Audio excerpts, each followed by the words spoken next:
I stood in the hospital room, watching my father struggle to breathe, while my brother Mark was busy taking selfies for Instagram. It was always the same Mark, the golden child, swooping in for the photo ops, leaving me to handle the real mess. He acted like a devoted son, but I was the one who had been managing everything, from his medications to his meals.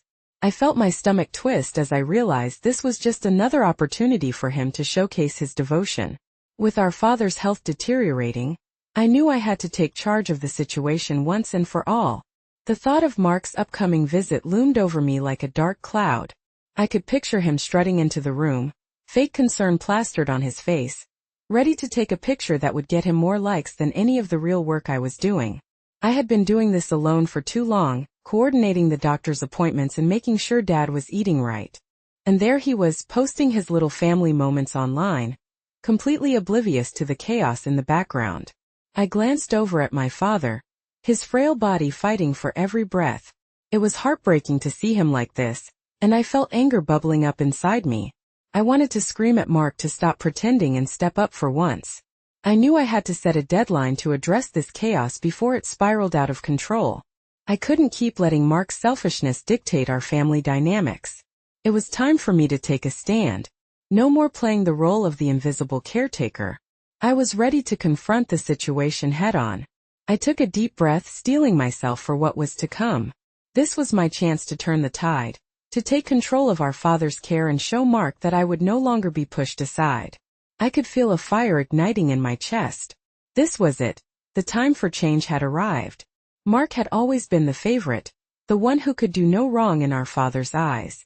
Growing up, it was like living in a shadow. He was the star, the one who got the accolades, while I was left to pick up the pieces. It didn't matter how hard I worked or how much I sacrificed. Mark just had to show up, smile, and bask in the glory. When I found out he'd posted another picture of himself with Dad, caption family first, I felt my hands clench into fists. It was infuriating. The implicit rule was clear. I was expected to sacrifice my life for our father's care, while Mark reaped the rewards of public adoration. Looking back, I realize how much I had been conditioned to take on the role of the dutiful daughter. Every time Mark neglected his responsibilities, it meant more work for me, extra hours coordinating care, handling phone calls, and managing medications. It was always me who had to organize the logistics, talk to the doctors, and ensure Dad was eating right. Mark just floated in and out, always with a charming smile and a well-timed joke. The costs of this favoritism were piling up. I felt exhausted, drained both emotionally and physically. Each time I saw Mark post about how great he was with Dad, my stomach twisted. It was a constant reminder of how unfair the situation was. The more I did, the more invisible I felt. Mark didn't even see it. He was too busy enjoying his little spotlight. I started to keep a mental tally of everything I did. I was the one who spent weekends at the hospital, the one who knew the ins and outs of Dad's medications, and the one who had to explain to the doctors what was going on. Mark didn't know the first thing about our father's condition. He was clueless, and yet he acted like he was the one keeping the family together. It made me sick to my stomach to think about how he was playing both sides, being the devoted son in public while leaving me to do all the hard work behind closed doors. Each time I received a call from the hospital, I felt the weight of it all. The pressure was mounting, and it was becoming unbearable. I was tired of being the one who had to sacrifice everything. I was tired of being the one who had to explain to Dad why Mark hadn't shown up, or why he was always too busy to help. It was clear to me that Mark was using our father's illness as a way to elevate his own status. He would drop by, take a few pictures, and then disappear again. Meanwhile, I was left holding the bag. I had to manage Dad's care, and Mark got to play the role of the favorite son, all while I was drowning in responsibility. I knew it was time for a confrontation. I couldn't keep letting Mark manipulate the situation. I needed to stand up for myself and for Dad. I had to show Mark that I wouldn't be pushed aside anymore. I could feel my heart racing as I thought about how I would confront him. I could already hear his excuses, his defensive tone. But I was done listening to him. I had to put my foot down and take decisive action. I was ready to face him, to demand that he take responsibility. I couldn't let his charming facade fool me anymore. I was ready to challenge the status quo and finally reclaim my place in this family dynamic. It was time for Mark to realize that I was no longer the invisible caretaker, and I would make sure he understood that the game was changing. As I prepared for the confrontation, I could feel the tension building inside me. I needed this to work. I knew I had to be firm, but I also wanted to make sure I wasn't being overly aggressive. I wanted to come across as strong but not hostile. I had to find that balance. I was determined to make my point clear without falling into the trap of emotional manipulation that Mark often used. This was my moment. I was fired up and ready to take control of the situation. I couldn't let the chaos continue. I had to act, and I had to act soon before Mark had a chance to weasel his way back into the spotlight. One afternoon, I overheard Mark giving my father dangerous medical advice based on an internet search, something about an alternative treatment that could seriously harm him. My heart raced as I confronted him. "You don't get to play the hero while putting Dad's life at risk," I shouted, my voice echoing in the quiet room. He shrugged it off, claiming he was just trying to help. That was the moment I realized I could no longer let him manipulate the situation. The tension in the room was palpable. I could see the disbelief on my father's face as he turned to me, confusion written all over him. "Lisa, I thought Mark was just trying to look out for me," Dad said weakly. It was infuriating. Here was Mark, acting like he was the devoted son, while I was the one who had been there, day in and day out, managing the complexities of our father's care. I felt a surge of anger not just at Mark but at the situation. How could he be so reckless? Did he not understand the gravity of Dad's condition? It was as if he was more focused on his own image than his father's health. This was no time to be playing the hero.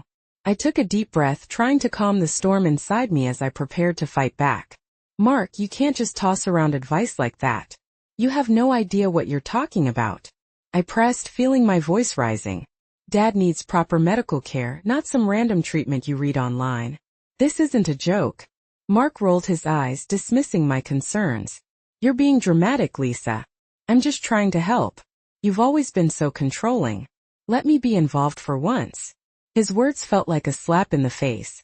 I was trying to save our father's life, and he was trying to paint me as the villain. In that moment, something shifted.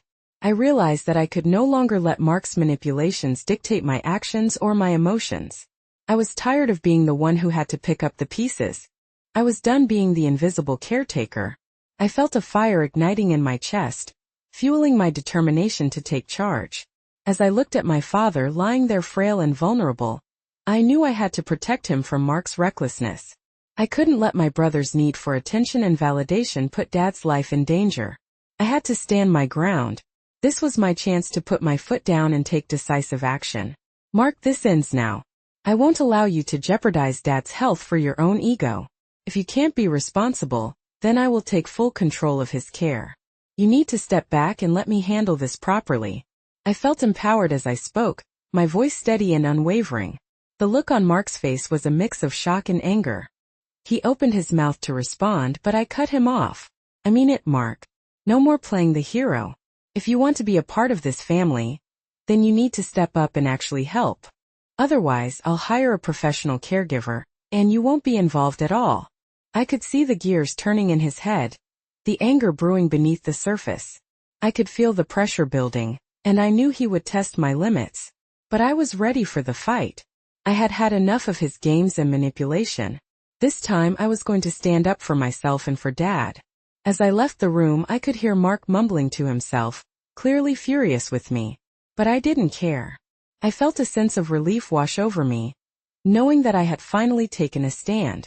I had drawn a line in the sand, and I wasn't going to let Mark cross it anymore. This was my moment of clarity. I knew I had to be strong and unwavering, even if it meant facing Mark's wrath.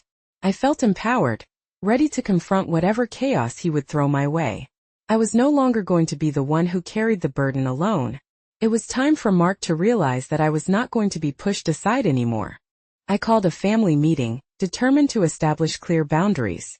My heart raced as I gathered everyone in the living room, my father sitting in his chair looking frail, while Mark leaned against the wall, arms crossed, wearing that smug expression he always had when he thought he was winning. It was time for me to take control, and I was ready to deliver my ultimatum. "Mark, you're no longer involved in Dad's care," I stated firmly, my voice steady. I could feel the weight of the words as they left my mouth. This was it. I was drawing the line. If you can't be responsible, I'll hire a professional caregiver. Mark's reaction was immediate. A mix of disbelief and anger. His eyebrows shot up as if I had just insulted him. What do you mean I can't be involved? I've been here. I'm just trying to help. He snapped back, an edge of panic creeping into his voice. His defensiveness only fueled my resolve. I had spent years watching him play the role of the devoted son, all while I was doing the heavy lifting. I took a deep breath, holding my ground. You think showing up for a photo op and taking selfies is helping? That's not real involvement, Mark. You haven't been here for the late-night calls, the hospital visits, or the endless paperwork. You haven't done any of the hard work, and I'm done pretending that you have. I'm the one who has been managing everything, and I won't let you put Dad's health at risk just because you want to look good in front of our family and friends. Stops now. Mark was fuming, his face reddening as I laid it all out. I could see he was struggling to come up with a response, and part of me felt triumphant. I had finally called him out on his bullshit. You're being selfish, he retorted, his voice rising. You're trying to take everything away from me. You think I don't care about Dad? I felt the familiar pull of guilt creeping in, but I pushed it away. This wasn't about guilt. This was about setting boundaries. This isn't about you, Mark. This is about Dad. You've never truly cared for him, and it's time for you to face that. I'm tired of being the only one who has to step up. If you can't be responsible, then I'll take over completely. That's my decision, and you don't get to dictate how this works anymore. The tension in the room was thick as I looked at my family, their eyes darting between us. I could feel the pressure mounting, and I knew Mark would test my limits. This was a pivotal moment, and I couldn't back down now. You think you can just hire someone and walk away? You're not abandoning Dad to strangers. Mark shouted, his frustration boiling over. I could see how terrified he was of losing control over the situation, but I couldn't let his fear dictate my actions anymore. I was determined to keep my focus. You've already abandoned him by not being there when he truly needed you. I'm not leaving him in anyone's hands but those of a professional. This is about his well-being, not your ego. If you can't handle that, then I'll go ahead and make the arrangements myself. Mark opened his mouth to argue, but I cut him off. I had had enough of his manipulative tactics, and I refused to let him gaslight me into feeling guilty. I'm serious, Mark. You need to step back, and if you can't handle that, then I'll make sure Dad gets the care he actually needs. I'm not here to play games anymore.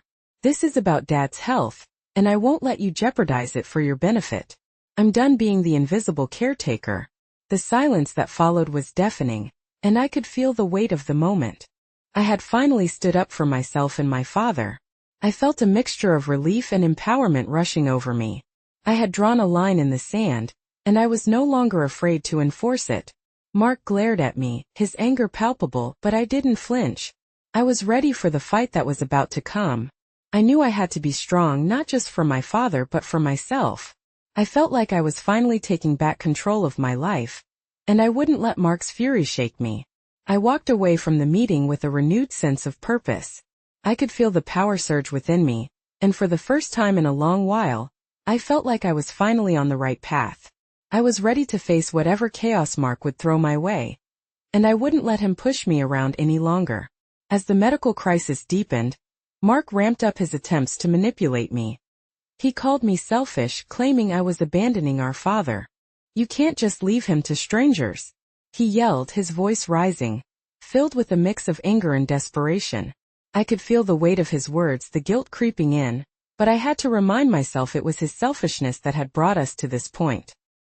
He had never cared to help.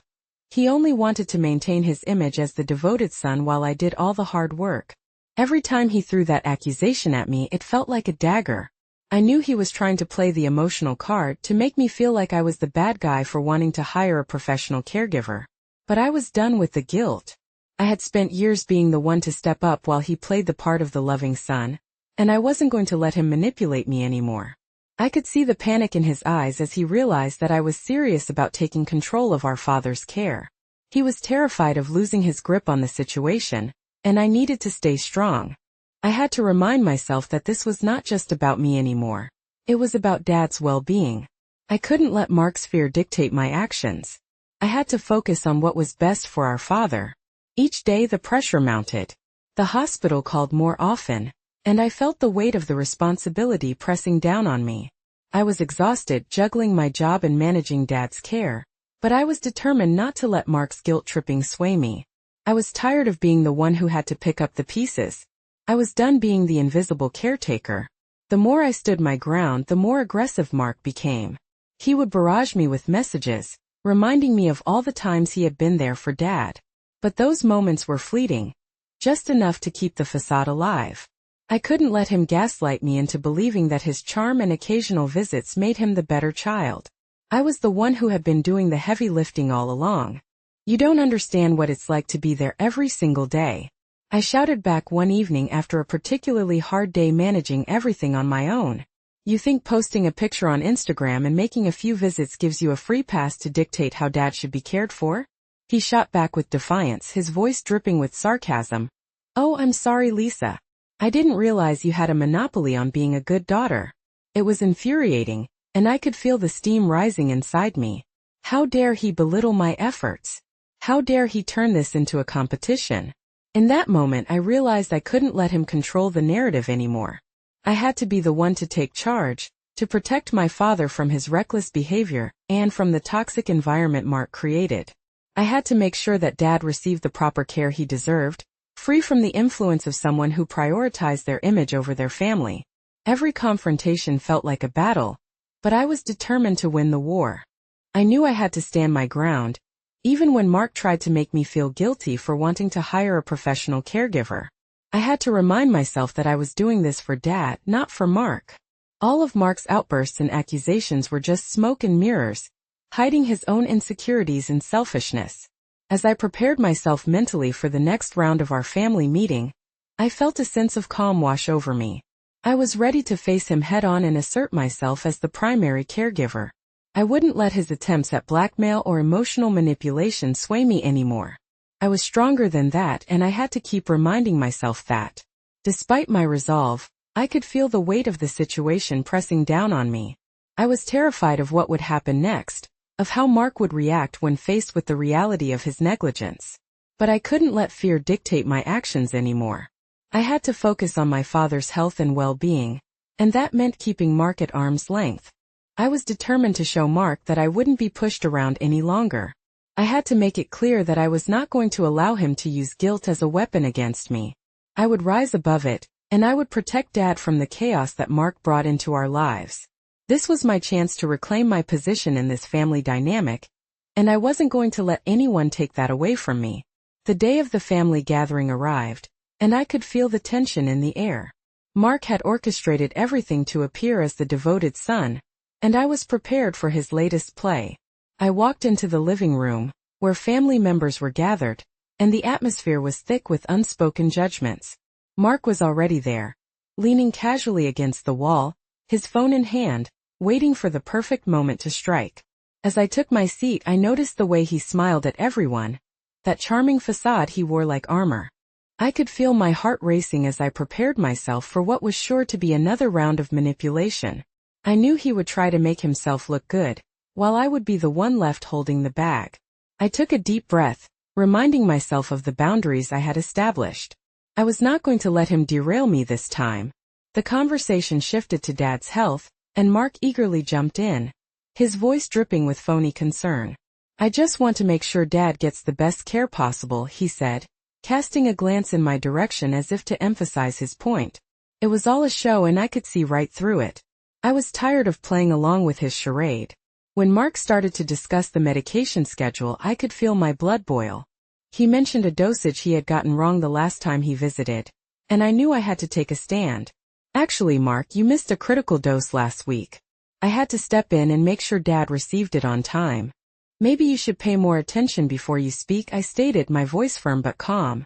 The family looked between us, their eyes darting back and forth like spectators at a tennis match. Mark's expression shifted from surprise to anger in an instant. You're just trying to make me look bad, he shouted, his voice echoing through the room. I held my ground, refusing to back down. I'm not trying to make you look bad, Mark. I'm trying to prevent you from putting Dad's health at risk. You need to take this seriously, And I won't let you play the hero when you're clearly not capable of handling this responsibility. The tension was palpable, and I could feel the eyes of my family boring into me. They looked shocked, but I didn't care. I was done being the caretaker in the shadows. I was done with Mark's games. As I stared him down, I could see the panic start to set in. He scrambled to regain control of the narrative, but I wasn't having it. You talk a big game, but when it comes to actually doing the work, you vanish. I've been the one managing everything, and I'm not going to let you sweep in and act like you're the favorite son while I do all the heavy lifting. Mark's face turned a deep shade of red as he struggled to respond. I could see him wavering, losing his cool as the reality of the situation sunk in. He was not the hero he wanted everyone to believe he was. He was just a man who couldn't handle the responsibility he had been given. I felt a sense of power wash over me as I realized that for once, the truth was on my side. The family was silent, waiting for Mark's next move. He opened his mouth, ready to lash out, but before he could, I continued, I'm not here to play games anymore. I'm hiring a professional caregiver, and that's final. You can either step up and help or you can step aside. But either way, I will not let you jeopardize Dad's health for your own ego. Mark's face twisted with rage and he shot back, You think you can just take everything away from me? You're being selfish. Selfish? I scoffed. You're the one who's selfish, Mark. You've always been more concerned about how you look to everyone else than about actually caring for Dad. I'm tired of being the one who has to pick up the pieces. You want to be involved? Then show up when it matters, not just when it's convenient for you. The room was tense and I could feel the eyes of my family on us, waiting for someone to break. I realized I was finally standing up for myself, and it felt liberating. Mark was crumbling before me, his facade falling apart as the truth about his negligence was laid bare. As I finished speaking, I could see the disbelief on my family's faces. They were finally seeing Mark for who he truly was. It was a moment of clarity, and I felt a sense of relief wash over me. This was my chance to break the cycle of dysfunction that had plagued our family for too long. I wasn't going to let Mark manipulate me anymore. I was going to take control of my life and my father's care. Mark looked around the room, realizing he was losing ground. The way he clenched his jaw and narrowed his eyes told me he was furious. But I didn't care. I had finally found my voice, and I wasn't going to let him intimidate me any longer. As I glanced at my father, I felt a surge of determination. I was doing this for him to ensure he got the care he deserved. I wouldn't let Mark's rage or guilt affect my decision any longer. I had made up my mind, and I was ready to face whatever chaos he would throw my way. This was my moment, and I wasn't going to let it slip away. I took a step back, letting the chaos unfold. Instead of rushing to fix it, I remained silent. My phone buzzed with notifications, calls and messages from concerned family members. They expected me to intervene, but I refused to play the role of the caretaker any longer. I didn't sign off on the medication, and when the moment came I calmly stated, I'm hiring a professional caregiver. Mark can no longer be trusted. The silence that followed was deafening, and I felt a sense of power surge within me as I watched Mark crumble under the pressure. The room was charged with tension. I could see the disbelief on my family's faces as they processed what was happening. Mark was usually the one who took center stage, the one who knew how to charm everyone into believing he was the hero of our family saga. But now, as he stood there with his mouth agape, I realized how far I had come. No longer was I the invisible daughter, the one who had to hold everything together while he played the part of the devoted son. Mark's face turned from shock to anger. His eyes narrowed, and I could almost hear the gears turning in his head as he scrambled to regain control of the narrative. You can't just do that. You're abandoning Dad to strangers. He yelled, his voice laced with desperation. I could feel the guilt creeping back in, but I pushed it aside. This was not about me. This was about Dad's health and well-being. I had to remind myself of that. Each accusation he flung at me felt like a dagger, but I was determined not to let him manipulate me anymore. Abandoning? I shot back, my voice steady. You're the one who's abandoned your responsibilities. You think showing up for family gatherings and posting a few pictures online makes you a devoted son? I've been the one managing everything. I've been there every single day, ensuring Dad gets the care he needs while you're too busy playing the hero for Instagram. Mark sputtered, his frustration spilling over. You're just jealous because you think I'm getting all the credit. But the truth is I care about Dad. I'm the one who actually loves him. The anger in his voice was palpable, but I wasn't going to let his words get to me. I knew the truth, and so did my father. I could see him lying there vulnerable and in need of proper care. And I could feel a new sense of determination rising within me. I was done with the guilt, done with the manipulation. Loving him means being there when it counts, Mark. You can't just pop in whenever it suits you. I've been the one who has sacrificed my time, my energy, and my life for him. You get to play the part of the good son, but when it comes down to the nitty-gritty, where have you been? His expression shifted, anger morphing into panic. I could see his carefully constructed facade starting to crack as the reality of his actions sank in. He had never been the one to shoulder the burden of care. That had always fallen to me, and now the truth was coming to light. For the first time I felt powerful. I had taken the reins, and I wasn't about to let Mark manipulate me into feeling guilty for it. I had to prioritize Dad's health over Mark's ego. I needed to keep reminding myself of that, especially as I felt the eyes of my family on me, watching this drama unfold. I stood my ground, refusing to back down. If you truly cared, you would have done more than just show up for the photo ops. You would have been involved in the hard decisions, the daily struggles.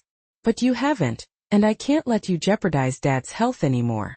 I'm hiring a professional caregiver because he deserves better than what you've been offering. I'm done being the only one who cares. Mark's face flushed with anger as he looked around the room, realizing he was losing the support he had always relied on. His eyes darted from my father to the rest of the family, searching for someone to back him up, but I could feel the shift in the atmosphere.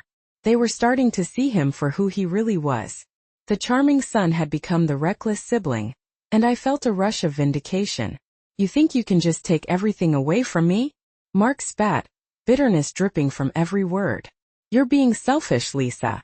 You're the one ruining our family. I felt the anger bubble up again, but I took a deep breath, grounding myself. This wasn't about Mark and his tantrums. This was about creating a safe space for Dad. You want to talk about selfish? How about you take a long, hard look in the mirror? You've always put your own needs first. I'm not ruining anything. I'm fixing it. If you want to be involved, then show up and take responsibility. Otherwise, I will handle this without you. The silence that followed was deafening. I could see the realization dawning on my family. Mark was not the devoted son he pretended to be. He had always been more concerned with appearances than with reality. I felt a weight lift off my shoulders as I finally broke free from the cycle of chaos he had created. I was reclaiming my space, and I was not going to let him intimidate me any longer. As I glanced at my father, I felt a renewed sense of purpose. I was doing this for him to ensure he got the care he deserved. I wouldn't let Mark's rage or guilt affect my decision any longer. I had made up my mind, and I was ready to face whatever chaos he would throw my way. This was my moment, and I wasn't going to let it slip away. Instead of accepting responsibility, Mark lashed out. You're ruining everything. He screamed, his face flushed with anger. You're the problem. His outbursts echoed through the room, but I stood firm, feeling oddly liberated.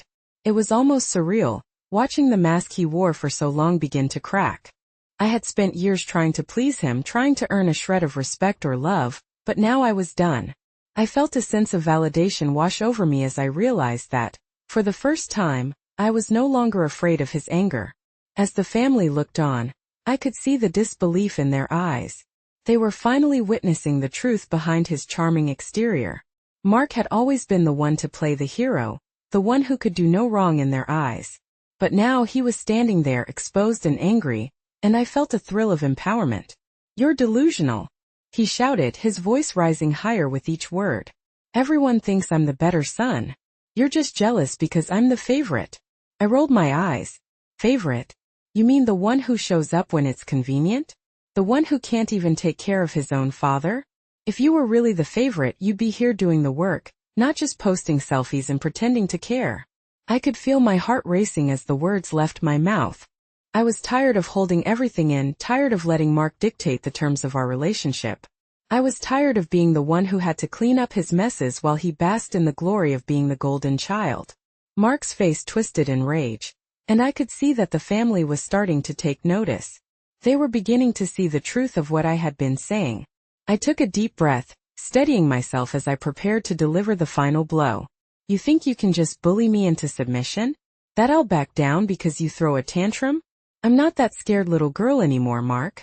I'm standing my ground. I'm hiring a professional caregiver because I can't trust you to take care of Dad. It's time for everyone to see you for who you really are. The silence that followed was deafening. I could feel the weight of every gaze in the room, and for a moment I wondered if I had gone too far. But as I looked at Mark, I saw the panic in his eyes. He was losing control, and I felt a rush of exhilaration.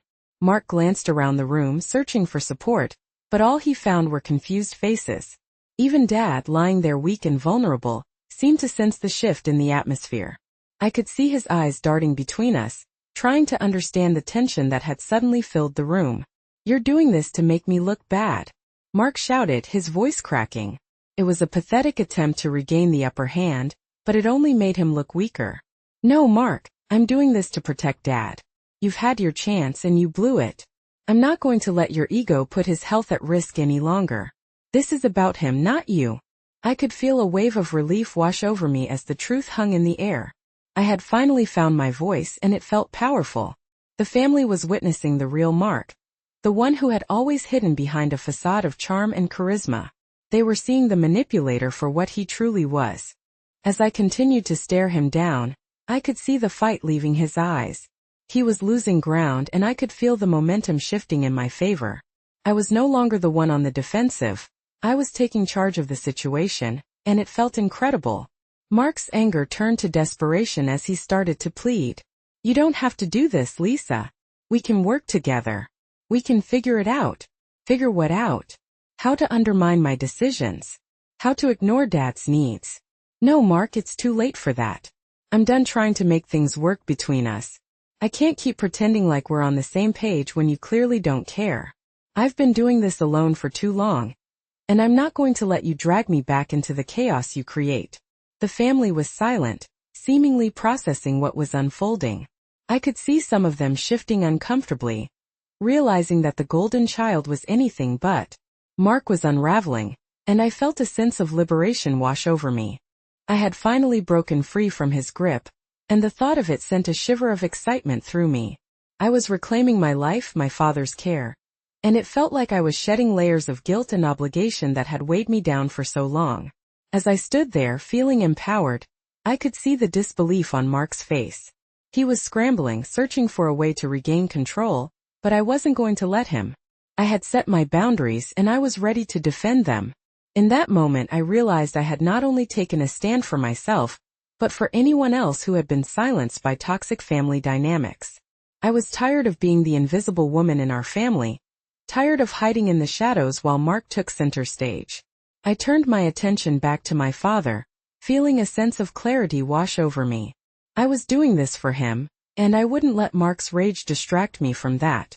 I felt a sense of calm as I prepared to face whatever chaos would come next. I had finally found my voice, and I was ready to use it. The following week, with the professional caregiver in place, it became clear how ill-equipped Mark truly was. Without my support, he floundered. I watched as he struggled to manage even the simplest tasks. One afternoon, I dropped by unannounced to check on Dad and see how everything was going. To my shock, the caregiver had to step in to remind Mark about medication schedules and basic hygiene routines. Mark was standing in the kitchen looking lost, while the caregiver patiently explained things to him. A family friend who had stopped by to visit commented, "Wow, he really can't handle this, can he?" I felt a weight lift off my shoulders. The truth was out, and I no longer felt the need to carry the burden of our father's care alone. I recognized that I was better off without the chaos Mark brought into our lives, and it felt liberating. I had spent so many years trying to earn my father's love and approval, while Mark basked in the glory of being the favored son. Now, it was clear to everyone that Mark was not the devoted son he claimed to be. As I continued to observe the situation, I could see the caregiver working diligently to ensure my father received the best care possible. She was compassionate, attentive, and most importantly, reliable. I felt a sense of relief wash over me, knowing that Dad was finally in good hands. The caregiver was able to manage everything seamlessly, while Mark stood in the background, visibly uncomfortable and unsure of his role. One day, I received a call from my mother, who was concerned about Mark's behavior. "He seems so lost without you, Lisa. He doesn't know what to do with himself," she said, her voice filled with worry. I could hear the concern in her tone, but it didn't bother me like it used to. I realized that Mark's discomfort was not my responsibility. I had spent far too long catering to his needs and emotions, and it was time for him to figure things out on his own. "Mom, that's the point, isn't it? He needs to learn how to take responsibility. I can't keep cleaning up his messes. It's his turn to step up or step aside," I responded firmly. My mother fell silent for a moment, and I could tell she was processing my words. I had finally found the strength to draw the line, and it felt like I was reclaiming my own power. Weeks passed, and my father's health improved under the professional caregiver's watchful eye. Dad seemed more vibrant and engaged, and I was grateful to see him in better spirits. Every visit I made felt lighter, filled with genuine moments of connection, rather than the heaviness of obligation. I began to cherish our time together, instead of dreading it. Mark, on the other hand, was becoming increasingly agitated. He couldn't stand the fact that he was no longer the center of attention. I could see the way he tried to insert himself into conversations, desperate for validation from family members. It was painful to watch, but I refused to let his insecurity affect me. I had made my choice and I was sticking to it. One afternoon during a family gathering, Mark attempted to regain control by lashing out at me in front of everyone. "You think you're better than me because you hired someone to do my job?" he shouted, his voice thick with venom. I felt my heart race, but I remained calm. "This isn't about being better, Mark. This is about doing what's right for Dad. You've shown time and again that you're not capable of handling this responsibility. I'm not going to let your ego put him at risk anymore," I replied, my voice steady. In that moment I felt a surge of confidence. I was no longer the one cowering in the shadows, afraid of his wrath. I was standing my ground and it felt incredibly empowering. The family watched in stunned silence as I confronted Mark. I could see their expressions shifting, realizing that I was no longer the one in the wrong. I was taking control of the narrative and Mark was losing his grip. As the weeks turned into months, I embraced my new life. I had established boundaries and the caregiver was doing a wonderful job. She was not only caring for Dad, but also supporting me in ways I had never expected. Together we made a great team, and I felt a sense of camaraderie with her that I had never experienced with Mark. I finally understood that I didn't need to shoulder this burden alone. One day while visiting Dad, I sat down with him and shared stories of my life outside of family drama. I told him about my work, my travels, and the things that brought me joy. For the first time in a long while, I felt free to express myself without the weight of Mark's expectations looming over me. Dad listened intently, and I could see the pride in his eyes. It was a stark contrast to the memories of past visits where I felt obligated to discuss Mark's achievements or reassure Dad that everything was okay in our dysfunctional family. I finally felt like I was creating my own narrative, one where I was the protagonist of my life, not just a supporting character in Mark's story. I began to notice changes within myself too. I no longer felt the need to seek validation from my family. I was content with who I was and the choices I had made. I had let go of the guilt and obligation that had weighed me down for so long. The distance I had created allowed me to breathe again, and it felt amazing. When Mark called, I answered politely but kept the conversation brief. I could sense his frustration as he tried to draw me into discussions about family matters, but I was no longer interested. I had finally reclaimed my life, my peace, and I wasn't going to let him disrupt it. As I hung up the phone after one such conversation, I felt a sense of calm wash over me. I was no longer tied to the toxic dynamics of my family. I had stepped away from the chaos and found my own path. The silence was golden, and for the first time in years I felt truly free. As weeks turned into months, I fully embraced my new life. I had established firm boundaries, and the professional caregiver was doing an excellent job. My father's health was improving, and I found peace in knowing he was in good hands. I visited him regularly, and those visits were filled with laughter and genuine connection, rather than the heavy feeling of obligation that had plagued our past interactions. I started to enjoy our time together, sharing stories and laughter, and it felt liberating to be present without the constant worry of Mark's influence. Mark, on the other hand, was spiraling. He couldn't stand being in the background, and it was painful to watch. I observed him trying desperately to regain control and attention from family members, but they were starting to see through his facade. I felt a sense of empowerment in knowing that I had finally broken free from the chains of toxic family dynamics. One day, as I sat with my dad, I realized how much I had grown. I was no longer the girl who sought approval. I was a woman who knew her worth. I shared stories of my life, my passions, and my travels, and for the first time, I felt completely authentic. Dad listened intently, his eyes sparkling with pride, and I knew I was doing something right. When Mark would call, I maintained a polite distance. I answered his questions, but I kept the conversation short and to the point. I could sense his frustration, but that was no longer my problem. I had learned to prioritize my own well-being and happiness over his need for drama. As I hung up the phone after yet another brief call, a wave of calm washed over me. I realized that I had truly reclaimed my life. The silence, once filled with dread, was now infused with peace. I was free, and that freedom was